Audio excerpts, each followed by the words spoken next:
You might be thinking, Cliff, how on earth do you manage to run a company with 100 people working internationally, train daily, write music, create content on YouTube, and travel all around the world all at the same time? Well, it's very simple. I do it by focusing on the right things. And in today's video, I'm going to share those things with you so you can start doing it as well. Number one, build habits. Habits will make it so that doing hard things becomes effortless. For example, let's say you want to get really into working out. If you just develop a habit of you don't do anything until you go to the gym, it's not a decision you have to make. It just organically happens. So in the same way that if I burn myself, I pull my hand away. Like if I'm tired, I go to the gym. If I'm awake, I go to the gym. There just isn't a day when I don't do it. Pick the things that you want to incorporate in your life and just make them into daily rituals. Number two, focus on the things that give you energy and don't focus on the things that don't give you energy. I used to have a CEO coach, and one of the things he wants all of his CEOs to do is to maintain inbox zero in their email. And I tried to do this, and I forced myself to do this for a week, 2 weeks. And by the end of the 2 weeks, I got sick, like physically ill. It was just too much stuff to do for my ADHD brain. And so you should know yourself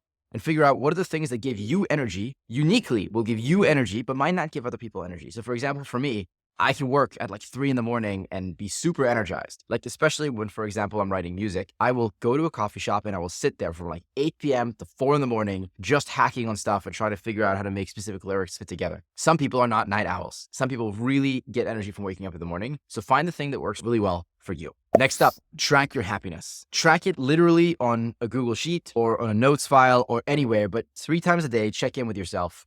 Where's my energy level from a scale of 1 to 10? And if you see things that are taking away energy from you consistently, remove them from your life. Here's a good example. There was a certain point in 2018 where I started to feel a lot less energy than I do normally. So I did a time audit. I built a Google Sheet where every single day and in every 30-minute increment, I wrote what I was doing during that time. Was I asleep? Was I running? Was I driving? Was I eating? Was I working on SEO optimization? And I realized, number one, I was spending a lot more time helping other people than I thought. So the first thing that I did is I consciously reduced that time a little bit. The second thing I realized is I was spending a lot less time on listening to audiobooks than I currently enjoy because I was having a commute from Palo Alto to San Francisco I was doing every day. So I made an agreement with the people in the car, hey, we're going to listen to audiobooks during this time. But this way I unlocked 2 hours a day where I could listen to audiobooks. And that's something that I know gives me a lot of energy. Once you do this energy audit, happiness audit, you start to little by little get yourself to a level where your day is streamlined. You have the habits that you want. You don't have the habits that you don't want. And once you have 1 perfect week, 2 perfect weeks, 3 perfect weeks, Newton's first law, an object in motion tends to stay in motion. Next up, I count my macronutrients and I make sure to eat 1.3 grams of protein per pound of body weight, typically eat about 60 grams of fat per day, and I eat enough carbs. I find that for my body, eating high protein gives me a lot of energy and it makes me really happy and it makes me move very clean. So play with your diet to figure out what gives you the maximum amount of energy. For me, it's high protein, slightly lower fats, and not eating dairy. On the topic of sleep, this is probably my worst habit. So when I was 23, I decided I was going to solve it.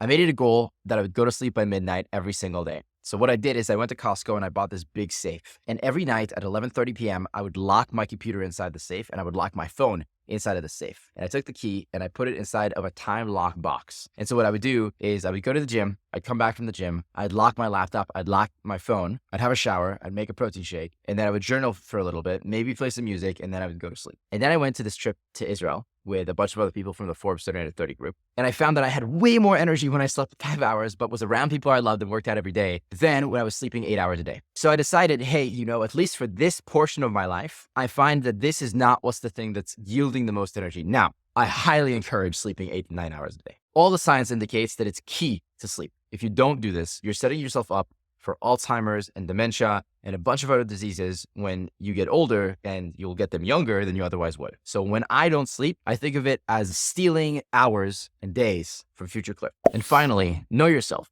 Not only what foods are the best for you, what sleep cycle is the best for you, but also how to function through the day in a way that is optimizing your energy. One very good example is reading takes me a lot of energy. It makes me tired. I want to sleep inside the book. So I use Speechify to listen to everything. Speechify helps you read faster, whether it be emails or web pages or books, while consuming less brain energy from you. If you want to try Speechify, click the link below. And with that, happy listening.